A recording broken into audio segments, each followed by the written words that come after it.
TPCC chief Mahesh Kumar Goud మాట్లాడుతున్నారు. Live ద్వారా చూద్దాం.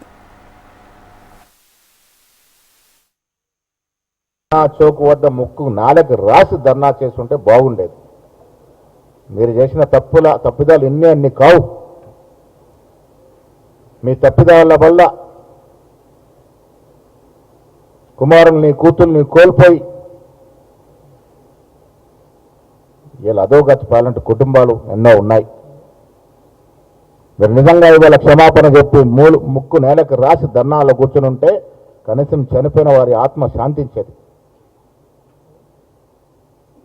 1400 కోట్లు మీ బ్యాంక్ ఖాతాల్లో మూలుగుతా ఉన్నాయి. ఈ కుటుంబాలకి ఆ 1400 కోట్ల నుండి తలో కోటో 2 కోట్లు ఇస్తే కొంతమేరకైనా వారి ఆత్మ శాంతిస్తుందని నా ఉద్దేశం. నీట్ పరీక్ష ఎప్పుడు జరిగిందండి? మే 3. లీక్ అయిందని వార్తలు వచ్చింది మే 6. పరీక్ష రద్దయింది మే 12. ఇవాళ మేలుకొన్నాడు కేటీఆర్ గారు. కారణం రాహుల్ గాంధీ గారు దీన్ని ఒక ఉద్యమం, ఒక దీక్షలాగా తీసుకొని కేంద్ర ప్రభుత్వం నిలదీస్తే అప్పుడు సోయిలేని కేటీఆర్ గారు ఇవాళ బీజేపీ మేలుకొల్పారు. రాహుల్ గాంధీ గారు స్పీడ్ పెరుగుతూ ఉంది, మీరు దీనికి అడ్డుకట్టు వేయాలంటే ఆ బీజేపీ మేలుకొల్పితే ఇవాళ వచ్చి వాళ్ళు ధర్నాలు చేస్తూ ఉన్నారు. విద్యార్థులతో నాటకాలు ఆడుతూ ఉన్నారు.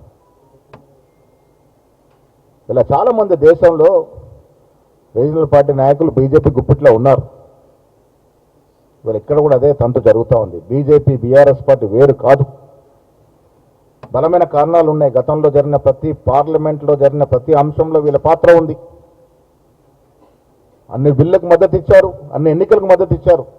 రాష్ట్రపతి, ఉపరాష్ట్రపతి, స్పీకరు, డిప్యూటీ స్పీకరు, త్రిపుల్ తలాకు, ఆఖరికి రైతు వ్యతిరేక చట్టాలకు కూడా వీరు మద్దతు ఇచ్చినటువంటి సందర్భం ప్రజలు మర్చిపోలే. మీకు లోపాయికారికి ఉన్న ఒప్పందం ప్రజలు మర్చిపోలే. ఆనాడు మీరు చేసిన పాపాలు, మీ వల్ల ప్రాణాలు కోల్పోయిన విద్యార్థి కుటుంబాల యొక్క పాపం తలుగుతూనే మీరు ప్రభుత్వం నుంచి గద్దె దించినారు. ఇవి మర్చిపోయి అలా నల్ల చొక్కాలు వేసుకొని మళ్ళీ ప్రజల ముందుకొచ్చి నాటకాలు ఆడుతుంటే ప్రజలు నమ్మే పరిస్థితి లేరు. నేను విద్యార్థి లోకానికి మనవి చేస్తా ఉన్నాను. బీఆర్ఎస్ నాయకులు ఆడే డ్రామాలో భాగం కావద్దు. వాడు ఆడే నాటకాలకి మోసపోవద్దు. ఒక్కసారి